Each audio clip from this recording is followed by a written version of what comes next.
오늘은 읽은 본문 빌레몬서를 통해서 우리 예수 믿는 사람들이 어떠한 모습을 가지고 살아야 되는가 다시 한번 생각하고 정리해보는 시간이 되었으면 좋겠습니다. 특별히 빌레몬서는 바울 사도가 빌레몬 개인에게 보낸 편지인데, 이 내용이 빌레몬 개인에게만 국한된 내용이 아니라 예수 믿는 모든 사람들이 이런 성품 또 혹은 이런 모습을 가지고 살아야 되겠다 하는 것을 아주 골고루 드러내주고 있기 때문에 성경 66권의 한 권으로서 조금도 부족함이나 손색이 없다, 여러 신학자들이 이렇게 이야기를 했습니다. 그래서 먼저 첫째로 빌레몬은 어떤 사람인가 하는 것을 1절과 2절을 보면 좀 더 많은 정보가 우리에게 주어지고 있습니다. 자, 1, 2절 말씀 여러분이 한번 다시 읽어 주십시오. 시작.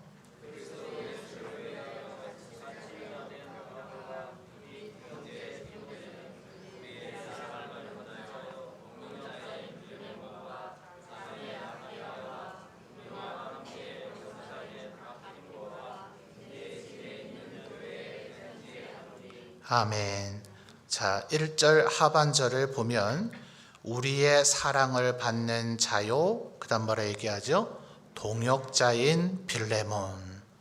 자, 이러니까 혹시 빌레몬이 목회자인가 이제 이런 생각을 가질 수도 있어요. 또 2절 하반절을 보니 심지어 네 집에 있는 교회다 이렇게 얘기를 했으니 목회자인가 보다 아마 이렇게 생각할 수도 있을 것 같습니다. 그러나 2절의 상반절을 보면 빌레몬 외에 두 사람의 이름이 더 거론되죠. 연결 단어가 2절을 보시면 자매 아비아와 이렇게 되어 있죠. 그리고 우리와 함께 병사된 아키뽀와 이렇게 되고 있잖아요. 그래서 이 세 사람 빌레몬, 아비아, 아키뽀는 이 빌레몬의 집에 있는 교회, 어느 도시인지 우리 본문 가운데서는 딱히 명시를 안 해주고 있죠. 그래서 어느 교회인지 보통 빌립보시에 있으면 빌립보 교회, 고린도시에 있으면 고린도 교회 이렇게 부르지만, 그래서 어느 교회라 딱 지칭하기는 어려운, 어쨌든 빌레몬의 집에 있는 교회의 주요한 지도자는 최소 3명으로 보여져요. 빌립보, 그리고 누구죠? 아비아, 그리고 아키뽀입니다. 그런데 세 번째 나타나는 아키뽀 앞에 어떤 수식어 설명이 있습니까? 우리와 함께 병사된 아키뽀. 자, 예전 개역 성경에서는 군사된이라고 표현이 되어 있어요. 군사나 병사나 거의 같은 표현이겠습니다만, 디모데 후서 2장을 가보게 되면 바울 사도가 디모데에게 보낸 편지이지만, 디모데나 디도는 목회자이며 또 교회에 벌어지는 문제를 어떻게 해결하고 처리해야 되는가 하는 것에 대한 실제적인 지침을 주기 때문에 그것들을 가리켜서 디모데 전후서와 디도서를 일명 목회 서신이라 얘기하죠. 디모데후서 2장을 보면 바울 사도가 디모데에게 너는 나와 함께 그리스도 예수의 군사로 고난을 받으라. 거기도 역시 개역 개정이 되면서 그리스도 예수의 병사로 구원을 받으라 그랬어요. 그래서 디모데는 목회자이고, 디모데 전후서의 내용을 보면 목회자에게 보내는 교회 문제를 해결하고 처리해야 되는 지침들을 주고 있어서 목회 서신이라 부르니 디모데가 목회자임에는 이론이 없겠죠. 그래서 2절에 이 표현이 그저 단순히 우리 모든 그리스도인은 그리스도의 군사이고 그리스도의 병사이겠지만, 때로 특별히 이 표현은 목회자들을 향해서 쓰는 표현이었기 때문에 학자들은 아키뽀가 이 교회에 있는 목회자로 봅니다. 자, 그렇다면 1절에 동역자인 빌레몬이라고 얘기를 하면 지금 당장은 목회자는 아니지만 아마 후에는 목회자가 됐을 수도 있을 거예요. 지금은 이제 뭐 목회자 중에는 물론 집사님, 장로님이 되셨다가 목회자가 되는 분도 있지만 필수적이진 않죠. 집사님이나 장로님이 되셨어야만 목회자가 된다 이러진 않잖아요. 전도사였다가 강도사님이었다가 목사가 되고 이렇게 되거나, 또 우리 성도들 중에는 직분과 은사에 따라서 집사님과 장로님이 되는 아예 그 직분을 받는 길 자체가 다르게 현대교회는 되어 있지만 고대교회, 초대교회에서는 그렇게 분화되어 있지는 않았어요. 그래서 어쨌든 빌레몬은 혹시 훗날에는 목회자가 되었을지는 모르지만 지금 현재는 아직은 목회자라 할 수는 없는, 그래서 우리 성도들에게 좀 더 이 빌레몬서가 유익할 것입니다. 아마도 디모데 전후서나 디도서를 읽다 보면 이건 누가 봐도 목회자가 결심하고 결정하고 행해야 될 일이기 때문에 이건 목회자니까 뭐 이렇게 하라고 하는 것이겠지라는 생각이 들 수 있지만, 빌레몬은 우리들 또 여러분과 동일한 성도의 입장이기 때문에 바울 사도가 빌레몬에게 무엇을 칭찬하고 또 무엇을 바라고 있는가 하는 것을 우리가 더 잘 알 수가 있을 것입니다. 자, 첫째로 빌레몬은 아까 우리 2절에서 살펴본 대로 내 집에 있는 교회라 그랬으니 아마 삶이 되게 어려운 분은 아니었던 것 같아요. 사도행전에 보면 빌립보 교회가 생겨지는 과정을 설명하죠. 빌립보란 도시에 들어갔는데 거기에는 유대인의 회당이 없어서 강가에 아마도 루디아라고 하는 여인이 자주색 옷감을 판매하고 무역하는 분이기 때문에 그 염색하기 위해서 강가에 염색을 하는 작업 장소가 있었던 것 같고, 바울 사도는 거기에 사람이 많이 모여 있으니 그들에게 복음을 전하기 위해서 접근을 했었죠. 그러다가 루디아가 나를 예수 믿는 자로 인정한다면 우리 집에 머물어 달라 이렇게 해서 루디아의 집이 첫 번째 빌립보 교회, 빌립보의 예배 처소가 되어집니다. 그래서 지금 2절에 이 내 집에 있는 교회라고 하는 표현을 쓰는 것을 볼 때 보편적이고 상식적으로 좀 물질의 여유가 있을수록 집의 규모는 커질 수가 있죠. 굉장히 가난하고 어려운데 집은 크다 이러기는 어렵잖아요. 그래서 내 집에 있는 교회, 여러 성도가 모여서 예배 드릴 만한 공간이 있는 것을 볼 때 빌레몬은 물질적으로는 조금 여유가 있었던 사람이구나 하는 것을 우리가 알 수가 있습니다. 세 번째 주제로 좀 설명하겠습니다만 10절을 보시면 가친 중에서 낳은 아들 오네시모라 하는 사람의 얘기가 나옵니다. 이 사람과 관련된 표현이 16절을 보시죠. 16절을 보시면 이후로는 뭐와 같이 대하지 말라 하십니까? 종과 같이 대하지 아니하고 종 이상으로 그 사랑받는 형제로 둘 자라. 그러니까 오네시모가 원래는 뭐였었다는 거죠? 종이었다는 거예요. 그러니까 고대에는 종과 노예를 부릴 정도가 되면 좀 잘 사는 거죠. 그래서 16절 하반절을 보면 다시 빌레몬을 말하기를 오네시모와의 관계 속에서 육신과 주 안에서 상관된 너다, 너희들이야 이렇게 표현하고 있어요. 상관이란 단어까지 쓴 것을 볼 때 단순히 종과 주인의 관계일 수도 있고, 더 나아가서는 아마도 부하나 어떤 하급자 혹은 직원 정도의 그런 규모가 있는 어떤 조직을 갖고 있는 이가 빌레몬이었을 것이다 이렇게 보는 겁니다. 자, 그러면 이제 빌레몬은 어떤 삶을 살았는가 하는 것이 오늘 우리가 봉독했던 4절에서 7절 사이에 보다 상세하게 설명이 나타나 있습니다. 자, 5절을 여러분이 다시 한번 읽어봐 주시죠. 시작.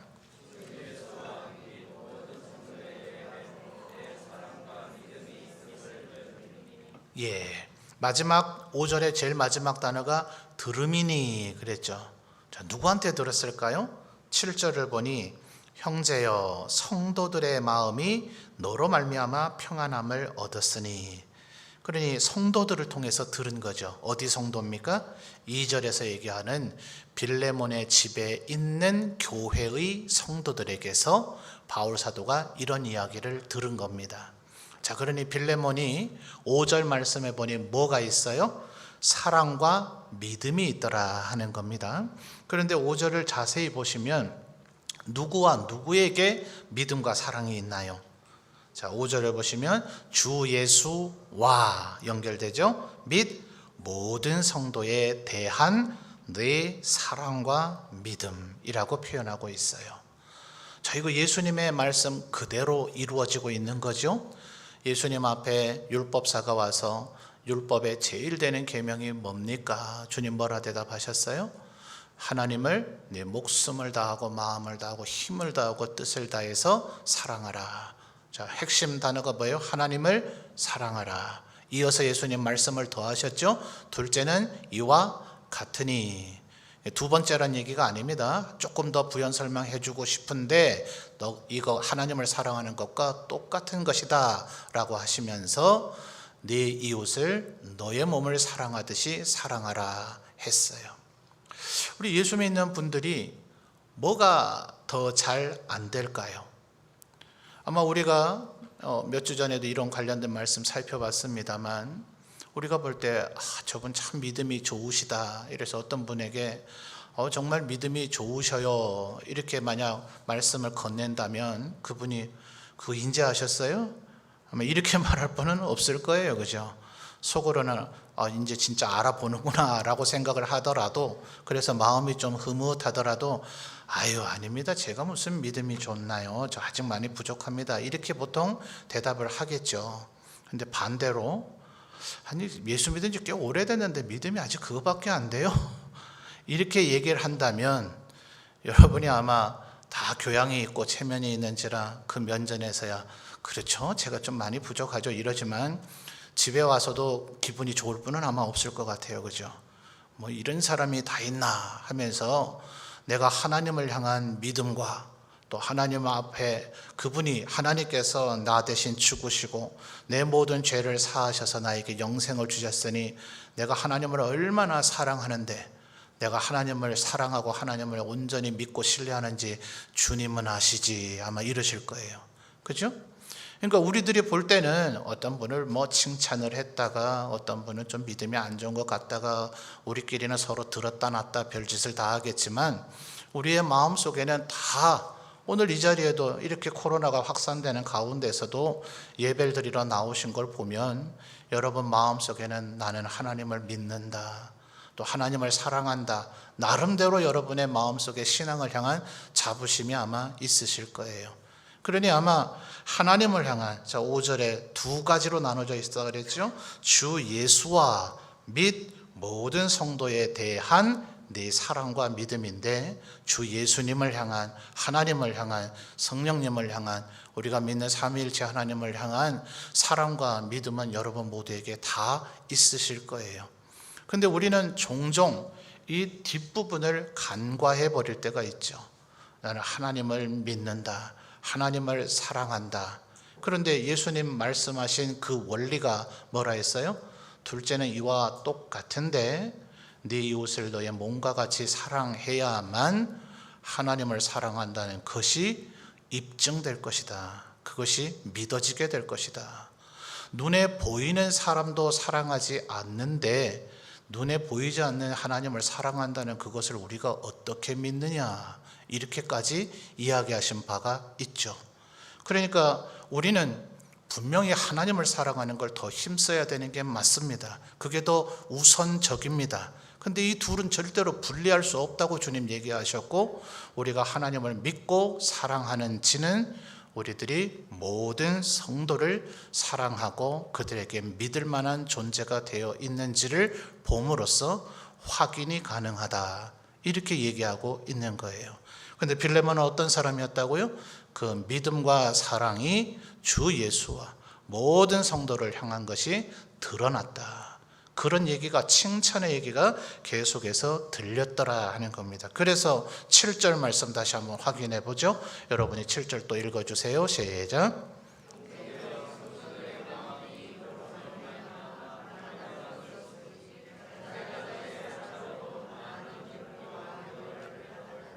아멘.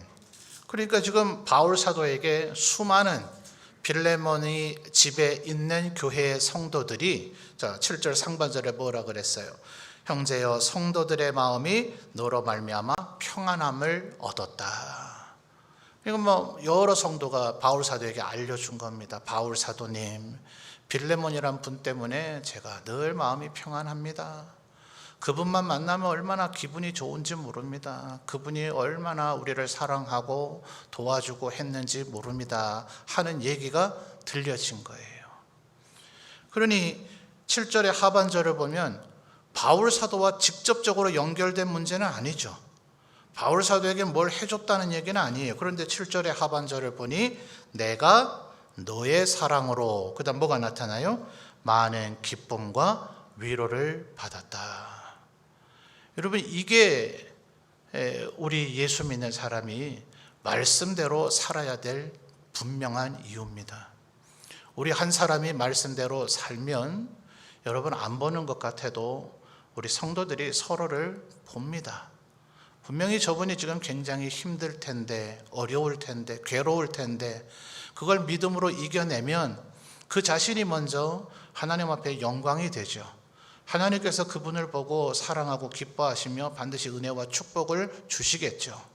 그런데 그것을 지켜보는 다른 이들이 저분이 정말 힘들 텐데 하나님께서 은혜를 주시면 저렇게 이겨낼 수가 있구나. 우리들이 참 연약해서 때로 죄에 넘어지고 쓰러지기가 참 쉬운데 하나님을 믿고 사랑하면 저렇게 하나님 앞에 영광 돌리고 사람들에게도 칭찬받고 저분만 보면 내가 마음의 평안함을 얻게 되는 저런 삶이 가능하구나 싶어서 나도 그렇게 살 수 있겠구나 하는 용기와 기쁨을 얻게 되더라 하는 거예요. 특별히 여러분 7절 하반절에 바울 사도가 지금 빌레몬의 그 사랑으로 말미암아 뭘 얻었다고 했죠? 많은 기쁨과 그 다음 뭡니까? 위로를 얻었대요. 위로. 왜 바울 사도에게 지금 위로가 필요할까요? 여러분 9절부터 13절까지를 보면 바울 사도의 지금 처지와 형편이 어떤가가 나타납니다. 여러분 한번 찾아보시겠어요? 9절 하반절에 이 단어가 나오고요, 10절에 첫 번째 이 단어가 나오고요, 13절에 중간쯤에 이 단어가 나옵니다. 뭡니까? 갇힌 자예요. 갇힌 자. 지금 바울이 어떻게 돼 있다는 거예요? 감옥에 갇혀 있다는 겁니다. 그래서 빌립보, 에베소서, 골로새서와 함께 이 빌레몬서, 이 네 권의 성경에 바울 사도가 현재 감옥에 갇혀 있다는 표현이 본문 중에 나타나기 때문에 일명 옥중서신이라고 불려져요. 바울 사도의 연세가 굉장히 많을 때에 이 편지가 기록됐습니다. 여러분 예전에, 요즘도 우리가 가끔 부릅니다만 우리 교회에서, 한국교회가 즐겨 부르던 가스펠 찬양 가운데 이런 찬양이 있었잖아요. 낮엔 해처럼 밤엔 달처럼 그렇게 살 순 없을까. 2절 가사는 뭐라 그래요? 예수님처럼, 그 다음 뭐예요? 바울처럼 그렇게 살 순 없을까. 이 작사하는 분이 볼 때는 예수님 다음으로 혹은 예수님의 버금갈 정도로 성경에 나타난 수많은 사도들이 있지만 바울 사도보다 더 하나님 앞에 충성되고 헌신된 자가 있는가. 얼마나 그분의 모습을 담고 싶었으면 예수님처럼 바울처럼 그렇게 살 수는 없을까라고 그렇게 가사를 작사했겠어요. 그러니 우리가 성경을 통해서도 그분도 성경을 깊이 묵상한 가운데 그렇게 가사를 만든 것이고, 우리도 성경을 깊이 묵상하면 바울 사도가 얼마나 하나님 앞에 헌신했는지 충분히 알 수가 있죠. 그런데 그 노년에 바울 사도가 지금 감옥에 갇혀 있어요. 여러분이 이와 같은 입장이라면 마음이 어떻겠습니까?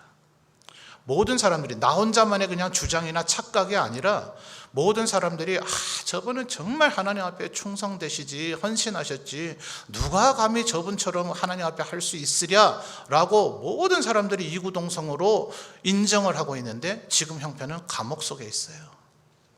바울 사도는 하나님 앞에 헌신 많이 했으니까 마음속에 늘 기쁨이 있을까요? 그도 인간인지라 왜 때로는 적적함과 허전함과 쓸쓸함이 왜 없겠어요? 그러니 7절에 뭘 받았다고요? 빌레몬처럼 말씀대로 사는 사람의 얘기가 들려지자 위로를 받았다 하는 겁니다. 여러분, 우리 예수 믿는 사람의 삶이 이래야 될 줄 믿습니다.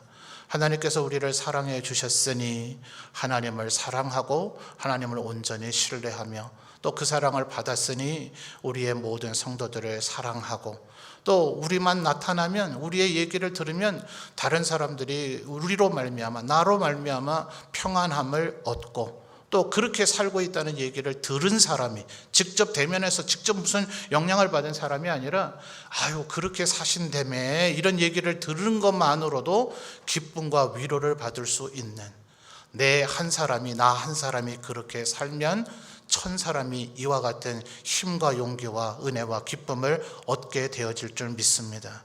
그러니까 내가 무슨 어마어마한 사역을 하지 않아도 여러분의 삶의 현장, 누구라도 쉽고 만만한 사람 어디 있어요? 다 힘들고 어려우신데 그곳에서 믿음으로 살고 인내하고 살고 기도하며 살고 하나님 앞에 감사하고 살면 여러분이 살아가는 그 삶의 모습 자체가 다른 이들에게 유익이 되어지고 기쁨이 되어지고 또 격려가 되어지고 위로가 되어지더라 하는 거예요. 특별히 11절을 보십시오. 11절을 여러분 한번 읽어주십시오. 시작.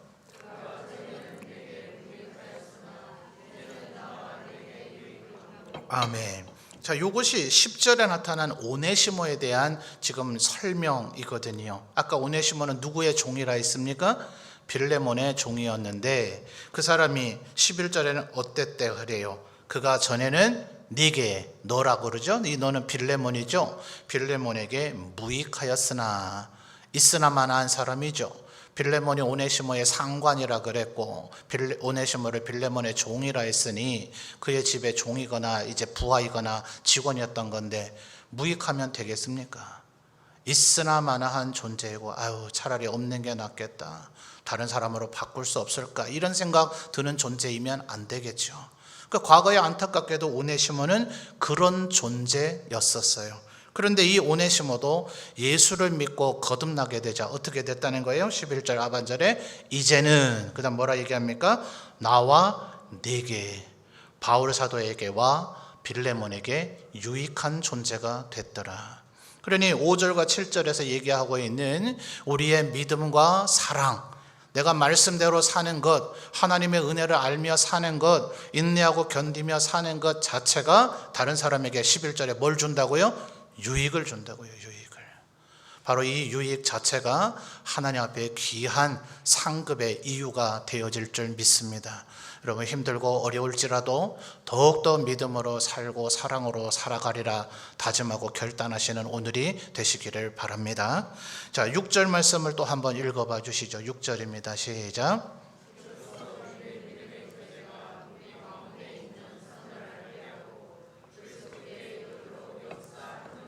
아멘.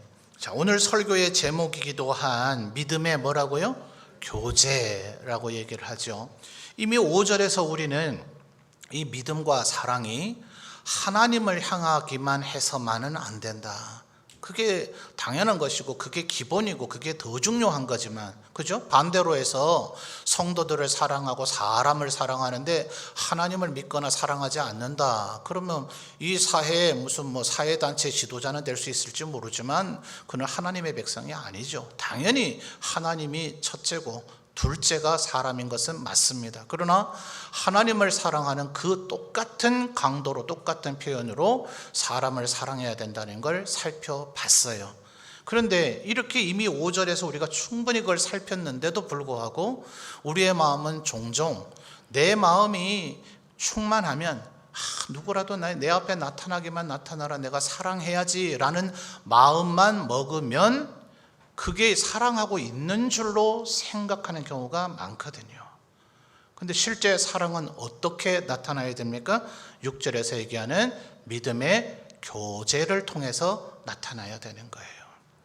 제가 지금 보고 있는 영한이 대조 성경에, 저는 NIV 버전과 대조되어 있는 성경을 봅니다만 이 성경에서는 이 부분을 Your partnership 이렇게 표현하고 있어요. 이 관계성을 얘기하는 거죠. 관계성. 그러니까 이 믿음의 교제라 하는 것이 이것을 통해서 내가 믿음이 있느냐, 내가 사랑이 있느냐 하는 것이 드러나서 입증이 된단 말이에요. 자, 우리의 믿음은 사실은 눈에 보이질 않아요. 분명히 하나님께서 여러분에게 믿음을 주셨겠죠. 그 믿음이 그러면 어떻게 여러분 안에 있는지가 드러나야 되겠어요. 그것이 바로 믿음의 교제를 통해서 나타나게 된다는 거예요. 근데 간혹 우리들이 살다 보면 사람에게 수많은 상처를 받게 되니까 이제 사람과의 관계를 자꾸 포기하게 돼버리죠. 그래서 어떤 분들은 애완동물에 많이 집착을 하는 것 같아요.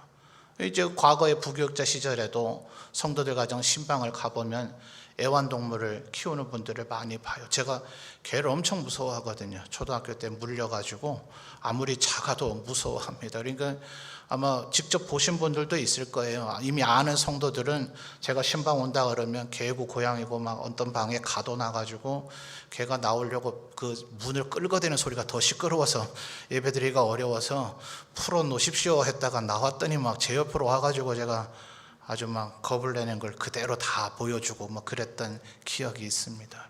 이제 애완동물 키우는 분들 저는 못 키워요. 제가 두려워하기 때문에. 그래서 애완동물을 되게 좋아하시나 봐요. 이러면 다 그러신 건 아닌데 간혹 아마 사람에게 많은 상처를 받으셨나 봐요. 머리 검은 짐승은 거두는 게 아니래요 이러시더라고요. 머리 검은 짐승은 사람을 나타내는 이제 표현이죠. 그래서 사람에게 잘해줘 봐야 아무 소용없고 이런 개나 고양이를 잘 해주면 얘가 얼마나 나를 따르는지 모른다고, 내가 나타나는 냄새만 맡고도 꼬리를 흔들면서 끙끙댄다고 이러더라고요. 그래서 제가 모두에게 그런 말은 못하죠. 마음의 상처가 되실 수도 있으니 아주 친해지고 신뢰가 쌓인 어떤 분에게 제가 과거에 그렇게 말한 적이 있어요. 사람에게도 그렇게 하시면 그렇게 한다고요. 개나 고양이에게 어떻게 하세요? 하루가 멀다고 씻기고 또 리본도 매주고 요새는 옷도 사서 입히더만요. 그리고 개도 따로 씹는 껌도 있다며요. 그런 것도 주지요. 애가 표정과 눈짓만 봐도 늘 먹을 거 주고 입히고 쓰다듬어 주고 이러니까 잘하죠. 여러분에게도 그렇게 해주세요. 저도 제 아내가 저렇게 그렇게 해주면 저는 없는 꼴이라도 흔들겠네요. 근데 우리 사람은 안 그렇잖아요. 싫은 소리도 하고 미운 소리도 하고 그렇게 살면 안 돼, 똑바로 살아 이렇게 얘기하기도 하고 이러니 서로 간의 관계가 안 좋을 수밖에 없죠. 사실은 대상의 문제가 아니라 내가 바뀌면 되는 거거든요. 그러니까 지금 6절에 뭐라 그랬어요? 이로써 네 믿음의 교제가, 네가 그렇게 끊임없이 사람들과의 빌레몬인들 상처받은 일이 있겠어요? 없겠어요? 자, 아까 우리 16절까지 봤습니다만 18절을 한번 볼까요? 자, 18절 여러분 한번 읽어주십시오. 시작.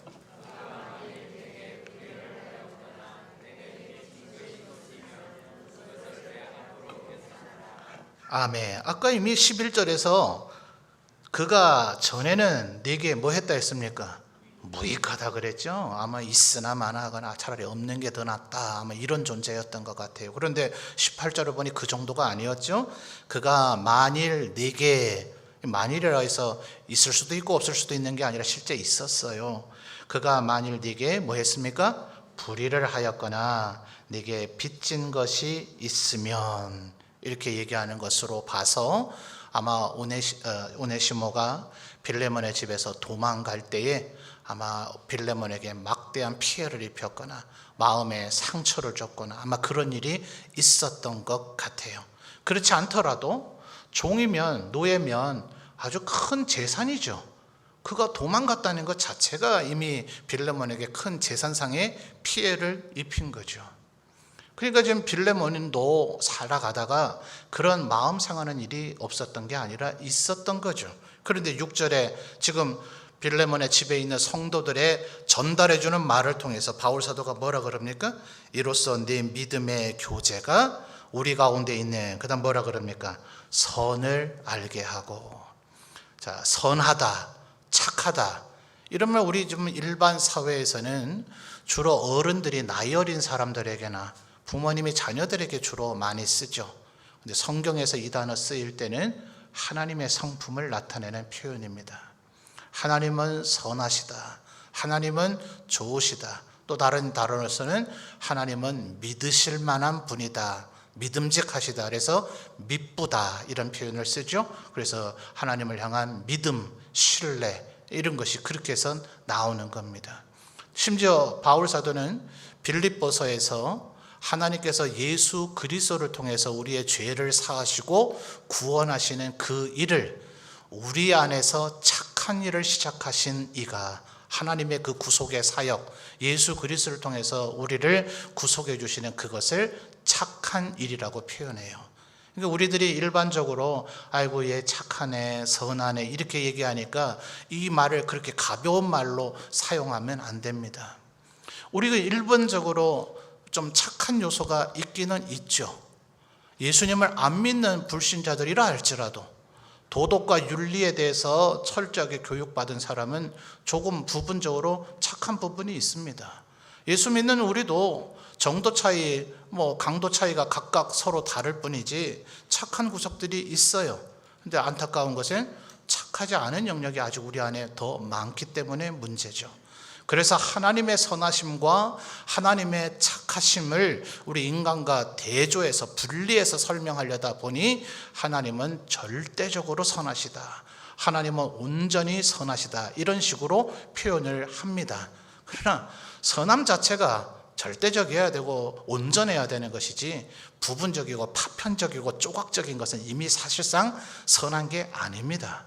우리들이 워낙 도토리 서로 키가 작은 걸 다 알고 있기 때문에 정말 코딱지만한 눈꽃만한 착함을 보고 서로를 그저 격려하고 칭찬할 것일 뿐, 그건 사실은 진정한 선이 아니죠.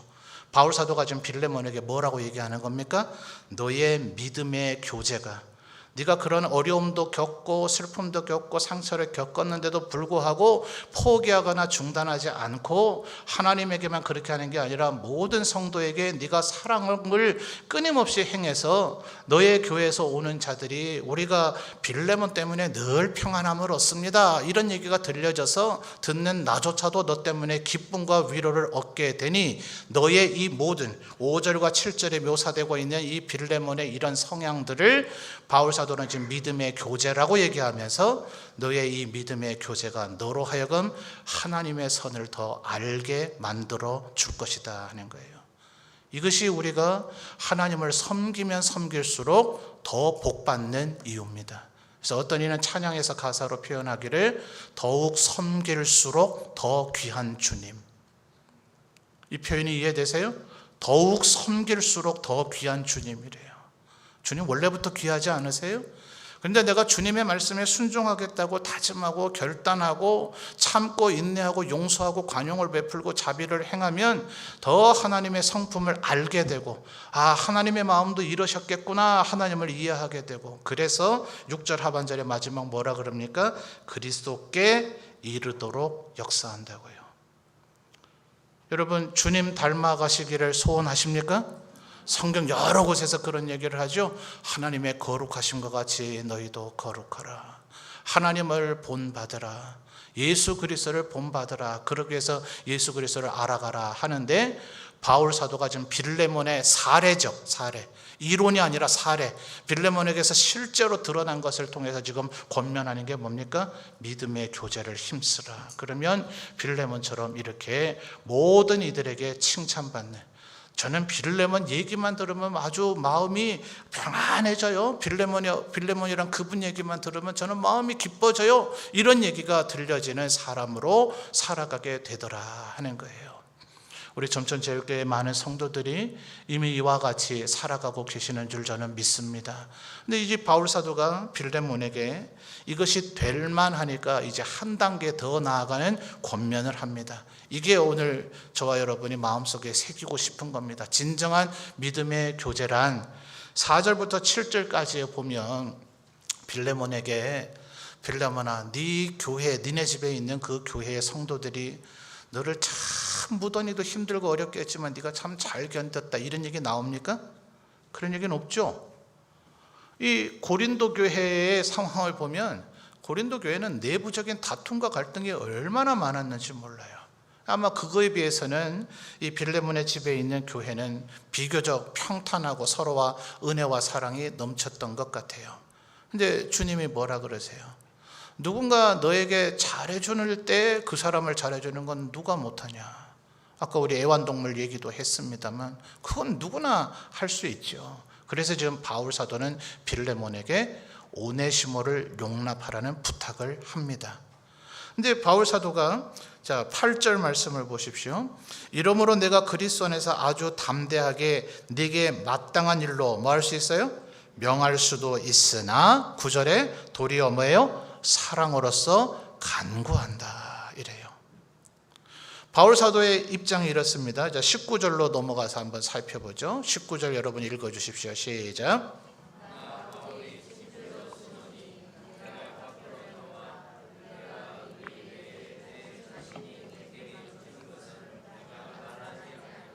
아멘. 자, 바울 사도가 이제 친필로 쓴대요. 아니 빌레몬서는 바울 사도가 쓴 거 아닌가요? 아니에요. 아마도 바울 사도가 눈이 좀 안 좋았던 것 같아요. 학자들은 다메섹에서 예수님을 만나서 밝은 광채 가운데 예수님을 보고 3일 동안 앞을 못 보게 된 것이 바울 사도에게 안질의 병의 후유증으로 남은 게 아닌가. 그가 하나님 앞에 3번 나에게서 떠나가게 해주시기를 간구했던 육체의 가시가 혹시 안지를 말한 것인가 이렇게 말하는 이들이 있어요. 그래서 이제 아마 시력이 좀 안 좋으셨던 것 같고, 시력 안 좋은 분이 글자를 쓰면 크게 쓰기가 쉽습니다. 이때는 양피지나 파피루스 종이류가 굉장히 비싸고 귀할 때라서 똑같은 면적에다가 글씨를 크게 쓰면 양이 많아집니까? 적어집니까? 적어지죠. 그래서 바울 사도는 직접 쓰지 않고 제자들에게 대피를 하게 했어요. 자, 부를 테니 받아 적으라 이러면서 적게 했는데, 적다 보니 성격상 그게 마음에 잘 안 와닿을 수 있죠. 정말 강조하고 싶은 얘기를 할 때는 이리 내놔라, 내가 직접 쓰겠다. 지금 19절이 그 상황인 거예요. 나 바울이 친필로 쓰노니 내가 갚으려니와. 자, 18절 아까 살펴봤습니다만 오네시모가 빌레몬에게 불의를 행했고 빚진 것이 있어요. 18절 하반절에 바울이 뭐라고 얘기합니까? 그것을 내 앞으로 계산하라. 내가 대신 갚겠다. 오네시모 대신 갚겠다 얘기를 했는데 19절에 그걸 또다시 얘기하는데 19절 하반절에 묘한 뉘앙스가 있죠. 네가 네가는 누구예요? 빌레몬이죠. 빌레몬, 네가 이외에 네 자신이 빌레몬이 내게 바울에게 빚진 것은 내가 말하지 아니하노라. 오네시모가 너에게 빚진 건 내가 대신 갚을 건데 빌레몬 너도 사실은 나에게 빚이 많지? 내가 그거 한 번도 갚으라고 얘기한 적은 없지? 내가 요것만 얘기한다. 요것만 얘기할 테니까 그 부분만 나에게서 받아가라. 받아갈 수 있어요? 없어요? 바울이 지금 더 빚진 게 많다는데요. 말하자면 이런 겁니다. 오네시모는 빌레몬에게 100데나리온 빚진 것 같아요. 그런데 빌레몬은 바울 사도에게 1만 달란트 빚진 거죠. 제가 지금 10,000원, 1,000,000원, 1억 뭐 이렇게 말할 수 있지만 일부러 성경에 나타난 화폐 단위를 썼습니다. 주님께서 비유로 말씀하셨죠. 너에게 1만 달란트의 빚이 있었는데 그걸 탕감해 줬는데 이 종이 자기 친구 100데나리온 빚진 자를 만나서 그가 그거 안 갚는다고 그를 매질하고 감옥에 가둬버리면 1만 달란트를 안 갚아도 된다고 하셨던 너의 주인이 너를 어찌 대하겠느냐. 주님 이렇게 비유로 얘기하셨죠. 말하자면 바울 사도의 얘기가 이겁니다. 내가 너에게 복음을 전해줬지. 그래서 너는 영원히 죽을 존재에서 영생을 얻게 됐지. 내가 너에게 세례를 베풀어 줬지. 너를 말씀을 가리켜서 하나님의 백성이 되게 했지. 네가 축복받는 길이 뭔지를 알려줬지. 너 나에게 사실은 빚이 엄청나게 많은 거다. 그러나 나도 예수 그리스도로부터 그것을 값없이 받았으니 나도 너에게 그걸 갚으라고 한 적이 없다.